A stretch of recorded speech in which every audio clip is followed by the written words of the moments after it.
Amada familia de Maná Jordán, Dios los bendiga mucho a todos. Como siempre, cada final de año aparece un montón de personajes profetizando para el nuevo año que está por llegar. Unos para conseguir likes, otros para causar interés y otros, peor aún, profetizan con fines económicos. Por esto, hoy te daremos una respuesta contundente a la luz de la palabra, una respuesta veraz y eficaz. ¿Será cierto lo que dicen estos profetas o serán artimañas? Y hoy estamos aquí para soltar la palabra direccional 2023. Y todos los ministerios que nos van a ver alrededor del mundo que están esperando esta palabra direccional para sus iglesias y para sus ministerios. Y para ellos también les damos una bienvenida a esta palabra profética 2023. Aleluya, gloria al Señor. Bueno, tenemos poco tiempo y mucho que ministrar. Pero así puesto en pie, yo quiero que abra su Biblia en Isaías capítulo 60. Y voy a leer unos versos allí. Verso 5: entonces verás y resplandecerás, se maravillará y se ensanchará tu corazón, porque se haya vuelto a ti la multitud y las riquezas de las naciones hayan venido a ti. Verso 5. Cuando se empieza a hablar de prosperidad en los tiempos finales, tengan desconfianza, por favor. No crean en este tipo de profecías. Verso 5: entonces verás y resplandecerás, se maravillará y se ensanchará tu corazón, porque se haya vuelto a ti la multitud y las riquezas de las naciones hayan venido a ti. Qué triste que a la gente le encante que les hablen de prosperidad al comienzo de año, de que les va a ir muy bien en el futuro año. Y claro, eso es bueno que se lo digan a uno. Pero, hermanos amados, una profecía cuando viene de Dios no viene sino a exhortar, sobre todo en estos últimos tiempos, para que nosotros nos arrepintamos, para que pensemos en la vida eterna, que es desafortunadamente en lo último que piensa el ser humano de estos últimos tiempos. Al escuchar a estos profetas, vemos que siguen profetizando no lo que habla Dios, sino las falsas ideas de sus mentes. ¿Cómo es posible que profeticen que para el 2023 van a haber grandes riquezas, que va a haber mucha economía, cuando la misma naturaleza nos está hablando que Cristo viene pronto? Entonces, al ver todo esto, muchos se preguntan, ¿aún realmente existe el don de profecía? ¿O solo la profecía fue hasta Juan, como lo dice Lucas capítulo 16, versículo 16? La ley y los profetas fueron hasta Juan. Desde entonces el reino de Dios es anunciado y todos se esfuerzan por entrar en él. Fernando, al leer esto que nos dice nuestro Señor Jesucristo, muchos están convencidos que la profecía ya no existe, que era solo hasta Juan. ¿Será cierto esto o hay una respuesta diferente a esta gran duda? Gloria, para responder esta pregunta es muy necesario que comprendamos que cuando Jesús habló esto se refería a Juan el Bautista. Es muy importante recordar esto.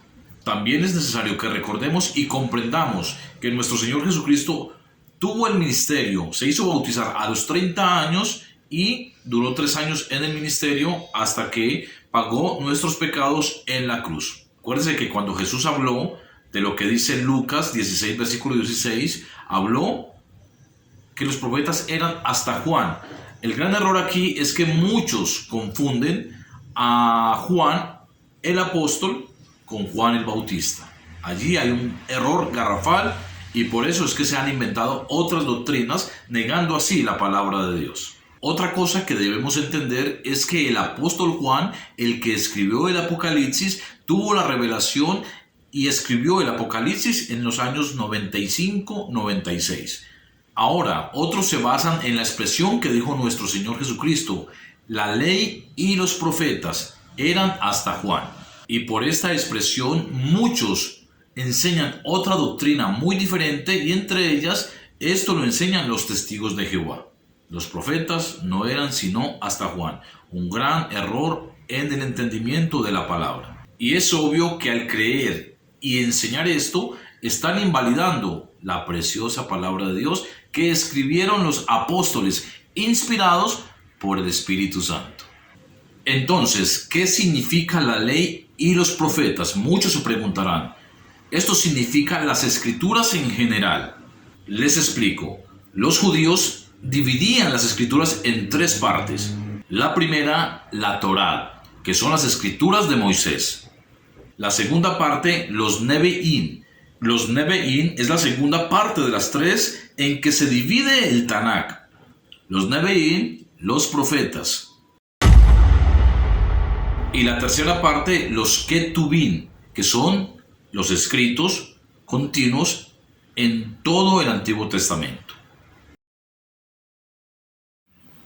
Así que cuando el Señor habló de la ley y los profetas, no habló en ninguna manera de que no iban a haber más profetas.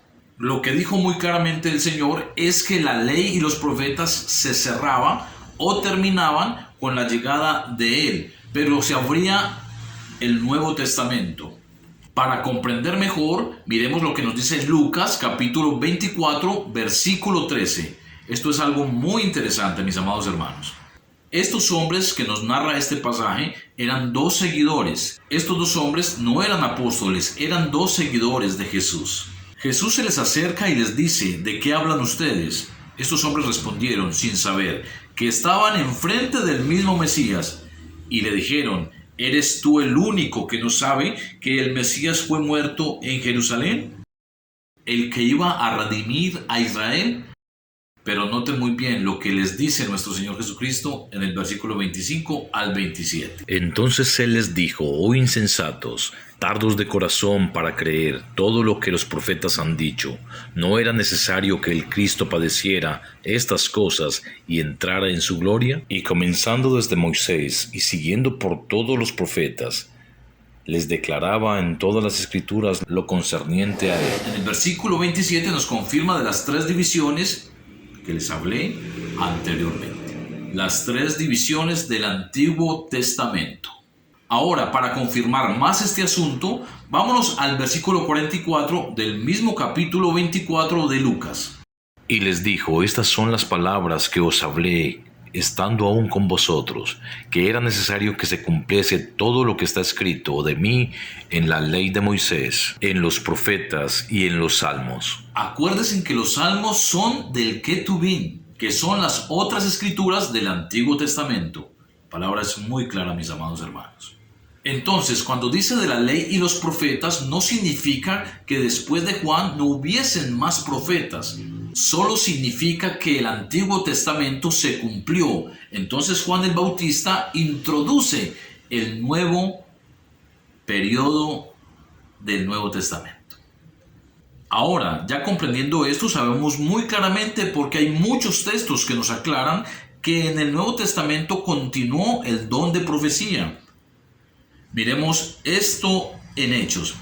Hechos capítulo 21 versículo 8. Al otro día, saliendo Pablo y los que con él estábamos, llegamos a Cesarea, y entrando en casa de Felipe el evangelista, que era uno de los 7, nos hospedamos con él. Este tenía 4 hijas doncellas, ojo con lo que dice aquí, que profetizaban, y permaneciendo nosotros allí algunos días, descendió de Judea un profeta llamado Agabo. Hermanos míos, entonces aquí no solamente nos habla de las 4 hijas de Felipe que profetizaban, sino de otro profeta Agabo. O sea que en los tiempos de Pablo existían los profetas aún. Pregunto, ¿en qué momento desaparecieron los profetas? Desafortunadamente, algunos confunden a Juan el Bautista con Juan el apóstol que escribió el Apocalipsis. No se dejen engañar, mis amados hermanos. Otra cosa que sabemos aquí en Maná Jordán es que mucha gente se apega al concepto de que ya no hay más profetas por la falsedad que se ve hoy en día en tantos pseudoprofetas, hombres mentirosos, mercaderes de la fe que aparecieron, sobre todo en estos últimos tiempos. Pero la palabra es muy clara, mis amados hermanos. Hermanos míos, pido a Dios que después de este video y de lo que estamos explicando en Maná Jordán, ustedes, los que no creen que los profetas existen aún, cambien de parecer y obedezcan la palabra de Dios. Miremos lo que dice Efesios 4, versículo 11 al 16. Y él mismo constituyó a unos apóstoles, a otros profetas, a otros evangelistas, a otros pastores y maestros, a fin de perfeccionar a los santos, para la obra del ministerio, para la edificación del cuerpo de Cristo. Hermanos míos, al leer este texto hay una pregunta que aquí cabe hacer. ¿Por qué aún existen todos estos ministerios que estamos viendo en este momento? Pues no es coherente quitar el ministerio de la profecía y dejar los ministerios de evangelismo, pastores y maestros. Por favor, díganme qué piensan en los comentarios de todo esto. Y con todos estos textos vamos derribando todos esos argumentos que los indoctos que dicen que ya no hay profetas, se va desmoronando, se va derribando. Pero ojo, es a la luz de la palabra de Dios. Hermanos, ¿no se han preguntado ustedes el por qué el apóstol Pablo habló del don de la profecía? Es muy claro. Continuemos escudriñando la palabra para comprender muchísimas cosas más. Ahora miremos 1 Corintios capítulo 14, versículo 1. Seguid el amor, procurad los dones espirituales, pero sobre todo que profeticéis. Hermanos amados, y son muchísimos textos más que nos dicen que el don de profecía aún está vigente. La palabra es la verdad. Por favor, no crean en argumentos de hombres, en enseñanzas de hombres. Crean, por favor, en la palabra de Dios únicamente, y que sea el Espíritu Santo de Dios el que nos revele la verdad. Cuando no sabemos interpretar la palabra, tendemos a invalidar la palabra de Dios, y eso es delicado. Por favor, hermanos míos, en este 2023 les voy a dar una profecía. No soy profeta. Hermanos míos, les voy a dar una terrible profecía para muchos, y para otros es un gozo. La palabra se va a cumplir. En el 2023 la palabra se va a seguir cumpliendo. Vienen más de Mateo 24. Esa es una profecía. No soy profeta, no estoy diciendo que Dios me lo está hablando a los oídos o inventándoles algo. Les estoy diciendo que la palabra de Dios se va a cumplir. Espero hacerme entender. Cuando una profecía es de Dios, tiene que ir alineada con la palabra de Dios. Un feliz año para toda la familia Maná Jordán, un 2023 muy bendecido. Y mis amados hermanos, por favor, escudriñemos la palabra, porque la apostasía va de mal en peor. El próximo año va a ser peor porque la palabra se tiene que cumplir. Mis amados hermanos, hasta aquí el video del día de hoy. Nos vemos en un próximo video el próximo año. Chao, chao, Dios les bendiga a todos. Mis amados hermanos, hasta aquí el video del día de hoy y del año. Dios los bendiga mucho, un feliz 2023. Mucha prosperidad espiritual. De lo otro se encargará Dios. Por favor, escudriñen la palabra de Dios. En la Biblia hay vida eterna. Dios les bendiga. Un abrazo para todos. Dios los bendiga. Les amamos mucho en el Señor. Chao, chao.